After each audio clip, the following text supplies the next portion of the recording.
Alors que la nouvelle édition de la Star Academy s'est achevée il y a quelques jours, George Alain Jones, candidat de la deuxième saison du télécrochet, s'est confié sur son nouveau projet d'album. L'occasion pour lui d'évoquer la raison pour laquelle son premier album n'est pas resté dans les annales.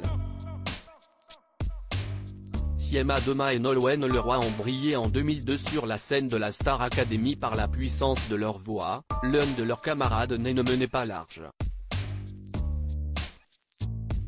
Passionné par la musique depuis l'enfance, George Alain Jones peinait à trouver sa place dans l'émission de télé-réalité mais aussi sur la scène lors des primes hebdomadaires.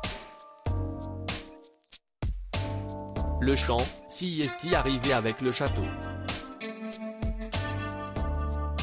Par contre, j'ai essayé tous les instruments quand j'avais 8-9 ans, a-t-il affirmé sur les ondes de Logo FM dans l'émission T'étais où ?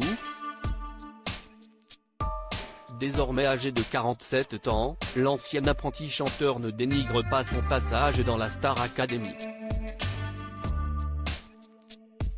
Mais il assume, il ne s'accroche pas à ce souvenir avec autant de nostalgie que certains académiciens, je ne renie pas le fait d'y avoir participé, si est factuel mais j'ai tendance à plutôt regarder devant moi. Là, il s'est écoulé 20 ans, et si est vrai que revenir sur des choses d'il y a 20 ans, il y a un peu moins de piment. Ça m'intéresse un peu moins. Si est pas que je crache dans la soupe, si est plutôt que je regarde devant et que je suis passé à autre chose depuis. Si est donc sans surprise qu'il ne s'était pas précipité pour sortir un premier album après sa sortie du château de Dammaril-Ellis. Un album inattendu 3 ans plus tard, il sortait finalement un album intitulé New Jersey. À l'époque, l'album connaît un succès timide. Pas de gloire phénoménale pour George Alain Jones, et en même temps, ce n'est pas ce qu'il souhaitait, j'ai pas vraiment joué le jeu sur le côté promotionnel de cet album, j'étais pas au bon endroit.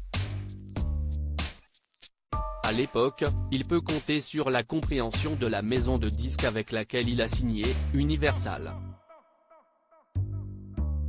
D'un commun accord avec Monsieur Pascal Nègre, on a compris que c'était des marches trop hautes pour moi et c'était pas mon environnement. J'avais besoin d'être plus libre que ça et si est vrai que quand on signe des contrats avec des majors, à juste titre on doit des comptes et moi, pour rendre des comptes, y a meilleur que moi. Depuis, George Alain est devenu commentateur de sport extrême. Il s'épanouit à la télévision notamment sur la chaîne MCS Extrême. Mais l'outil de la deuxième saison de la Star Academy ne semble pas avoir chanté son dernier mot.